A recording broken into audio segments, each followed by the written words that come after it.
defensive resolve of the side for the past couple of weeks has been something you've been really happy with, and I'm sure you want to carry that into this game. Yep, it's important to create some of that consistency from the last 2 weeks. No good us getting to that standard of football then dropping off. It's the players are responsible to now stay at that standard.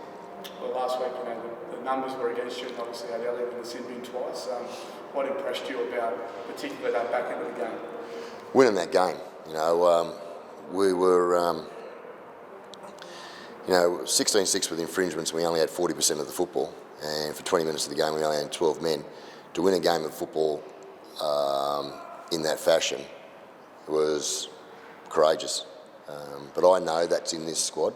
I've been saying that to you guys repetitively. I keep repeating myself. I know that's in there, and it's something we just got to keep building on. But we're also very used to playing on the back end of penalty counts and the interpretations of the ruck, the infringements. So I don't want to get used to it, but we've had to get used to it because we've consistently been pinned with our infringements. We're consistently been on the other end of the scoreboard in regards to those stats. Is that something that you guys will have to work on, or something you have a discussion with the NRL with? No, I won't be talking to the NRL, mate. I can't get any clarity out of the NRL in regards to the interpretations of a lot of the interpretations of the game. I don't actually bother going there. I haven't gone there all year. You just find it frustrating in regards to just not getting any clarity. So, no, we'll continue on the way we're playing. We're not playing any different to any other team. Unfortunately, you've lost Elliott and Jordan. Sad way for their probably careers to end in green, but I suppose it's a taste now of what's to come with them. Those guys both will be in the club at the end of the year. Yeah, look, last weekend's game's gone. We're preparing for another game of football, but I'll reflect back on it once more. Those two boys were probably involved in one of the greatest wins of the club in regards to how courageous they were, and what I just told you then about how far we were behind in regards to penalty count and the infringements, the lack of football we had. That just goes to show you what this club's about, and those two boys have had a massive bearing in regards to what's under the jumper, the DNA, the culture, the competitiveness that comes from blokes like Jordan Rapana and Elliott Whitehead, and that's what they'll leave at this club for the younger players that they've played with this year, played with over the last 2 or 3 years.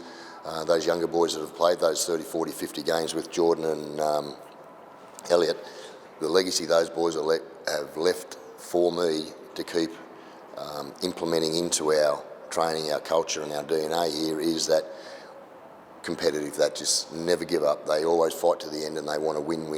And I'll coach that type of player every day of the week. This weekend you head down to Cogra and you see Jamal and Ethan both come back into the side, and there's two very handy inclusions for you. Again, the boys who have filled in there, Kaio, Cookie, they've done a wonderful job.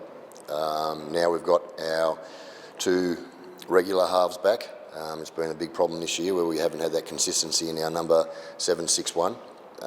But the boys that have filled in there and the boys that are coming back, I always trust them when they've got the jumper on when the number on their back. I suppose the reality is, you win the game, there's still that small chance, and the focus for you guys is just to win.